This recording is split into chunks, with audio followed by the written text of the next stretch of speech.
Kisah yang juga viral sampai sekarang masih ada di medsos, di YouTube kalau antum cari ya. Ada terjemahannya juga.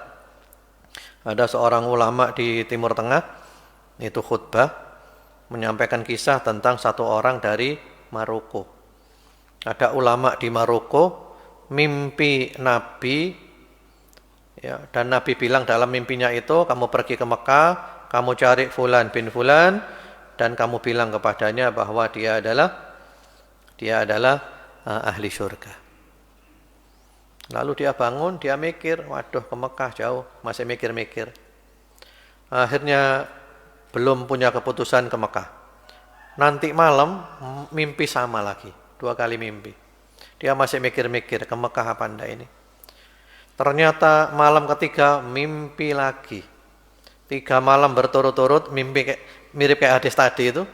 Ya, kamu bilang dia adalah ahli surga. Akhirnya dia putuskan saya harus pergi ke Mekah. Dia berangkat umroh. Selesai umroh dia hubungi teman-temannya di Mekah. Dia punya teman-teman di Mekah untuk nyari orang tadi. Dicari, disisir Mekah sampai di sebuah perkampungan terpencil di Mekah ketemu. Tanya kepada orang kampung, mana si fulan? Orang kampung itu heran, buat apa kamu nyari si fulan? Si fulan adalah sampah masyarakat.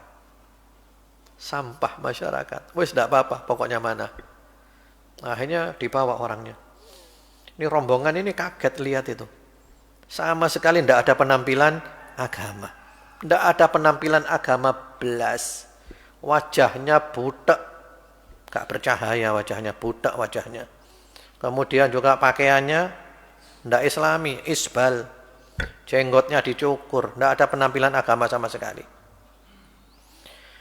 Kemudian orang-orang itu tanya, kamu fulan, ciri-cirinya persis seperti yang dikatakan oleh Nabi. Lalu orang Maroko itu bilang, ya aku mimpi ketemu Nabi, 3 malam berturut-turut untuk nyari kamu, dan sekarang sudah ketemu kamu. Untuk mengatakan kepadamu bahwa kamu adalah ahli surga. Kaget orang tadi. Loh, apa gak keliru takon ini? Saya ini sampah masyarakat. Mungkin dia itu pelaku dosa besar, tapi dosanya urusan ambil Allah. Mungkin dia itu orang berdosa, tapi urusan dengan Allah. Kalau dengan makhluk dia baik. Ambil menungso api. Mungkin urusannya ambil Allah, mungkin mabuk, mungkin narkoba, tapi urusannya ambil Allah tok. Ambil makhluk dia baik. Saya sampah masyarakat. Iya, kamu orangnya, kami tidak keliru. Kamu orangnya, kamu persis ciri yang Nabi sebutkan. Yaitu Nabi mengatakan kamu adalah ahli surga. Pasti kamu punya amalan. Apa amalanmu? Tidak punya, saya tidak punya amalan apa-apa. Coba kamu ingat-ingat, pasti kamu punya amalan. Lalu diingat-ingat, mungkin barangkali ini amalannya. Saya punya tetangga. Tetangga saya itu meninggal dunia. Meninggalkan janda dan anak-anak yatim. Semenjak tetangga saya meninggal dunia, saya bersumpah kepada Allah. Ya Allah, kalau saya nerima gaji ya Allah, tak potong 2 gajinya ya Allah. Separuh buat saya dan keluarga saya, separuh buat tetangga saya, janda dan anak-anak yatim. Dan ini sumpah saya kepada Allah, sampai hari ini tetap saya laksanakan. Ya iki amalan ini. Ya iki amalannya ini. Ya, amalannya ini. Amalannya apa? Muamalah dengan manusia. Ya iki amalan ini. Lalu dia diajak ke masjid. Ayo ke Masjidil Haram. Enggak, saya sudah lama enggak ke Masjidil Haram. Pada tinggalnya di mana? Di Mekah. Gak tahu nang Masjidil Haram. Tapi Nabi warabo ahli syurga. Dipaksa. Ayo sekarang ke masjid, harus ke masjid. Baik kalau gitu saya minta izin mau pulang dulu. Saya tak mandi-mandi biar bersih. Masuk nang masjid kayak gini rek. Ya, pulang dulu, mandi-mandi, pakai baju putih, pakai parfum, wis wangi kabeh, ganteng, berangkat nang Masjidil Haram. Begitu masuk Masjidil Haram itu nangis tok wis. Wis pokok nangis tok ndak iso mandek. Kemudian qomat salat. Salat itu wis nangis tok gak iso mandek. Sampai sujud terakhir. Sujud terakhir ndak balik lagi. Mati pas sujud. tahajud. Padahal apa kata masyarakat? Kata masyarakat apa? Sampah masyarakat. Ya, karena apa? Muamalahnya dengan orang itu baik. Allah itu memberikan haknya, mengorbankan haknya.